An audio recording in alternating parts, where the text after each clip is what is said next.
Hello students, welcome back to organise knowledge channel. और आज की इस वीडियो में बच्चों हम डिस्कस करेंगे worksheet number 17 for class 8 social science की। बच्चों ये वर्कशीट है जो आपके लिए 23 नवंबर 2020 के लिए शेड्यूल की गई है। आज की वर्कशीट में भी बेटा हमारा चैप्टर 5 इंडस्ट्रीज कंटिन्यू है। आगे हम इसको कंटिन्यू करेंगे।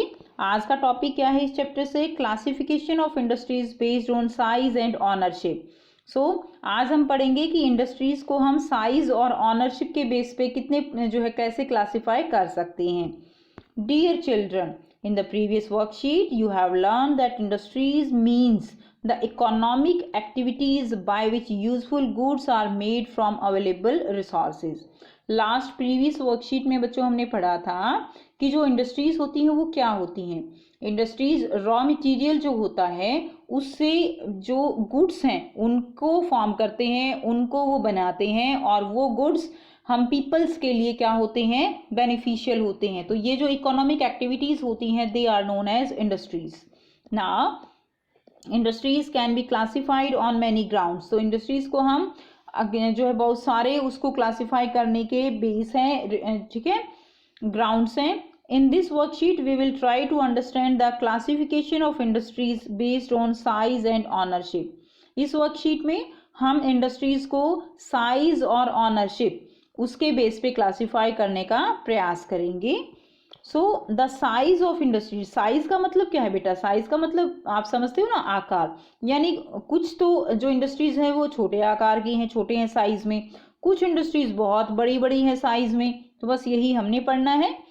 The size of industries refer to the amount of capital invested, यानी कितना कैपिटल मतलब यहाँ पे कितना पैसा उसमें इन्वेस्ट किया जाता है।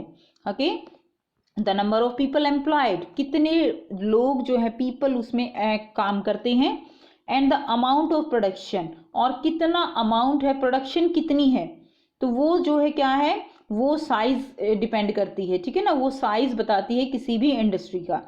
On the basis of size, the industry can be divided into two parts। तो एक तो हो गए स्मॉल स्केल इंडस्ट्रीज और एक हो जाएगी लार्ज स्केल इंडस्ट्रीज। अब बच्चों जो स्मॉल स्केल होगी उसमें इन्वेस्टमेंट भी कम होगी, उसके अंदर पीपल भी कम काम कर रहे होंगे, उसके अंदर प्रोडक्शन भी कम होगी। लेकिन जो लार्ज स्केल की होगी उसके अंदर लोग भी ज़्यादा काम करेंगे बेटा, उसमें जो कैपिटल इन्वेस्ट करनी पड़ेगी वो भी बहुत ज़्यादा होगी, लेकिन प्रोडक्शन भी बहुत ज़्यादा होगी। कॉटेज और domestic industries are small scale industries. तो बेटा जो स्मॉल स्केल इंडस्ट्रीज है उनको हम कॉटेज या डोमेस्टिक इंडस्ट्रीज भी बोलते हैं। In which products are handmade by handicraftsman, और उनको हम क्या कहेंगे? Artisans such as basket weaving, pottery making, jaggery making, soap making and candle making. जो कॉटेज और डोमेस्टिक इंडस्ट्रीज हैं इनको हम स्मॉल स्केल इंडस्ट्रीज कहते हैं, और इसमें जो चीज़ें तैयार की जाती हैं वो हैंडमेड होती हैं। ओके, और एग्जाम्पल दिए गए हैं जैसे जो टोकरियां बनाते हैं बेटा, बास्केट वीविंग करते हैं, पोट्री मेकिंग है, जैगरी मेकिंग गुड़ बनाते हैं, सोप मेकिंग साबुन, कैंडल मेकिंग, ठीक है। तो ये इंडस्ट्रीज हैं जो कि स्मॉल स्केल इंडस्ट्रीज हैं। नेक्स्ट देखिए लार्ज स्केल इंडस्ट्रीज। सो large scale industries require more capital, capital ज़्यादा चाहिए यानी उसमें निवेश ज़्यादा करना पड़ेगा। मोर वर्कर्स, उसके लिए काम करने वाले लोग भी ज़्यादा चाहिए, बड़ी है ना। These industries produce large quantities of goods, और अगर लोग काम ज़्यादा करेंगे, इन्वेस्टमेंट ज़्यादा हो रही है तो प्रोडक्शन भी ज़्यादा होगी। So large quantities of goods. Often these industries are set away from residential areas। जो रेजिडेंशियल एरियाज जहाँ पर लोग रहते हैं उनसे ये इंडस्ट्रीज दूर होती हैं। क्यों दूर होती हैं? लार्ज स्केल इंडस्ट्रीज हैं, उस लार्ज स्केल है तो पॉल्यूशन भी ज़्यादा होगा, ठीक है, इसलिए उनको रेजिडेंशियल एरिया से दूर रखा जाता है। बेटा लार्ज है तो उनके लिए लैंड भी ज़्यादा चाहिए, ठीक है, तो लैंड जो है रेजिडेंशियल एरिया में इतनी लैंड नहीं मिलेगी। थर्ड वन क्या होगा कि जो लार्ज स्केल इंडस्ट्रीज हैं उनके लिए बड़ी बड़ी मशीन्स जो है वो भी चाहिए, उसके लिए जो वहाँ पर प्रोडक्शन ज़्यादा होता है तो जो ट्रांसपोर्ट है उसका भी आना जाना बहुत ज़्यादा रहता है, इसलिए ये चीज़ें रेजिडेंशियल एरियाज में पॉसिबल नहीं है, इसलिए इनको रेजिडेंशियल एरियाज से दूर रखा जाता है। Okay, so industry only these and often these industries are set away from the residential areas। Next देखिए, now industries can be classified into private sector, public sector, joint sector and cooperative sector on the basis of ownership. अब ownership के base पे हम industries को 4 parts में divide कर सकते हैं। फर्स्ट है प्राइवेट सेक्टर, सेकंड है पब्लिक सेक्टर, थर्ड है बेटा joint sector and fourth one हम पढ़ेंगे कोऑपरेटिव सेक्टर। तो फर्स्ट करेंगे प्राइवेट सेक्टर। सभी बच्चे नाम से ही आपको याद हो जाएंगी, साथ साथ बस ध्यान से सुनिए आप। प्राइवेट सेक्टर का मतलब क्या है? प्राइवेट का मतलब सभी बच्चे समझते हैं कि जो एक प्राइवेट है यानी एक पर्सन या कुछ जो है पर्सन से बिलोंग करते हैं। So these industries are owned and operated by an individual और ग्रुप ऑफ इंडिविजुअल, यानी हो सकता है एक पर्सन भी उसका ऑनर हो और हो सकता है ग्रुप ऑफ पर्सन उसके ऑनर हो, तो वो प्राइवेट होगा, उसमें गवर्नमेंट का कोई रोल नहीं होगा। सेकंड देखिए public sector industries. Public sector है, नाम से पता चल रहा है पब्लिक है, यानी उसके ऊपर जो ऑनरशिप है वो किसकी है? गवर्नमेंट की है।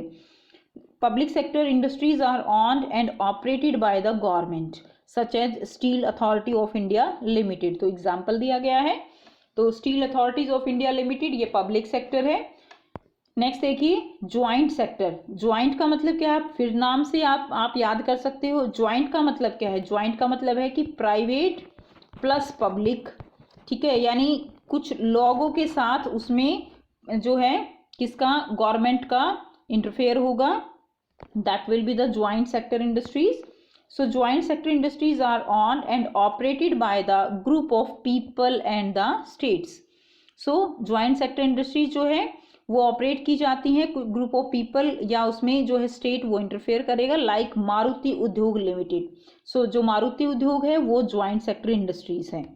Last one is cooperative sector industries. तो बेटा कोऑपरेटिव सेक्टर इंडस्ट्रीज का मतलब क्या है? Cooperative sector industries are owned and operated by both producers of raw material and workers, for example Anand milk union limited.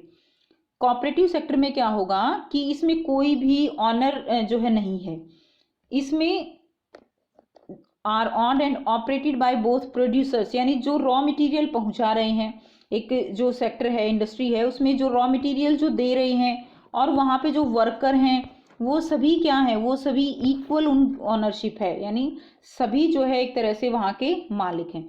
जो भी प्रोडक्शन होगा इस इंडस्ट्री से, जो भी प्रोडक्शन होगा वो उन सभी में जो है एक तरह से डिस्ट्रीब्यूट कर दिया जाएगा। तो ये क्या है? ये कोऑपरेटिव सेक्टर इंडस्ट्रीज कहलाती हैं। जैसे बेटा जो अमूल है, आपने नाम सुना है ना, आनंद मिल्क यूनियन लिमिटेड, तो अमूल जो है ये कैसा सेक्टर है? ये एक कोऑपरेटिव सेक्टर इंडस्ट्री है। नेक्स्ट देखिए, अब हमें करने हैं कुछ क्वेश्चन आंसर। आपको 4 क्वेश्चन दिए गए हैं। फर्स्ट क्वेश्चन है what do you understand by small scale industries. So बेटा स्मॉल स्केल इंडस्ट्रीज हमने ऊपर पढ़ा कि स्मॉल स्केल इंडस्ट्रीज क्या होती हैं। स्मॉल स्केल इंडस्ट्रीज को हम कॉटेज और डोमेस्टिक इंडस्ट्रीज भी कहेंगे। सो कॉटेज और domestic industries are small scale industries in which products are handmade by handicraftsmen such as basket weaving, pottery making, jaggery making, soap making and candle making etc. यहाँ से बेटा question number 1 का answer लिख लीजिए, cottage से लेकर, ठीक है, कॉटेज से लेकर और एटसेट्रा तक क्वेश्चन नंबर 1 का आंसर लिखेंगे। नेक्स्ट देखिए question number 2, explain the difference between joint sector and cooperative sector industries. तो ज्वाइंट सेक्टर और कोऑपरेटिव सेक्टर इंडस्ट्रीज के बीच में डिफरेंस करना है, तो ये दोनों पॉइंट आप लिखेंगे। ये डिफरेंस दिया गया है कि ज्वाइंट सेक्टर इंडस्ट्रीज क्या होती हैं और कोऑपरेटिव सेक्टर इंडस्ट्रीज क्या होती हैं। क्वेश्चन नंबर 3 है make a list of items received from domestic industry. तो आपको डोमेस्टिक जो इंडस्ट्रीज हैं उनसे क्या क्या आइटम बनते हैं उसकी एक लिस्ट बनानी है। तो बेटा हमने ऊपर पढ़ा था डोमेस्टिक इंडस्ट्रीज, तो यहाँ से लिखेंगे number 1 basket weaving, number 2 pottery making, number 3 jaggery making, number 4 soap making, number 5 candle making. ये 5 जो है आइटम्स आप क्वेश्चन नंबर 3 के आंसर में लिख दीजिए, ये एक आपकी लिस्ट तैयार हो जाएगी, ठीक है। चलिए नेक्स्ट करते हैं question number 4, why should large scale industries be kept separate away from residential areas, give your thoughts. आपको बताना है, हमने भी डिस्कस किया ना कि जो लार्ज स्केल इंडस्ट्रीज हैं वो रेजिडेंशियल एरिया से दूर रखी जाती हैं, वाई। सो आइए बेटा करते हैं आंसर। सो यहाँ से आप क्वेश्चन नंबर 4 का आंसर लिखेंगे। देखिए फर्स्ट पॉइंट क्या लिखेंगे आप, pollution. So large scale industries cause more pollution, इसलिए दूर रखी जाती हैं। सेकंड लिखेंगे transport, heavy vehicles come to factories for both pickup and drop off goods, तो इसीलिए क्या होता है वहाँ पे उनसे दूर रखी जाती है, ट्रांसपोर्ट जो है वो ज़्यादा चलता है। नेक्स्ट देखिए land, large industries need more land so they kept away from residential areas, एक बार ही जो है सो लिखिएगा बेटे यहाँ पे, large industries need more land so they kept away from residential areas, ज़्यादा लैंड चाहिए ना तो इसलिए रेजिडेंशियल एरियाज से दूर रखी जाती हैं। सो ये थी बच्चों आपकी आज की वर्कशीट। आई होप बेटा आपको ये वर्कशीट क्लियर है। कोई भी प्रॉब्लम है आप कमेंट करके पूछ सकते हो। वीडियो अच्छी लगी तो लाइक शेयर जरूर कर दीजिए, चैनल को सब्सक्राइब भी कर लीजिए and thanks for watching, have a nice day.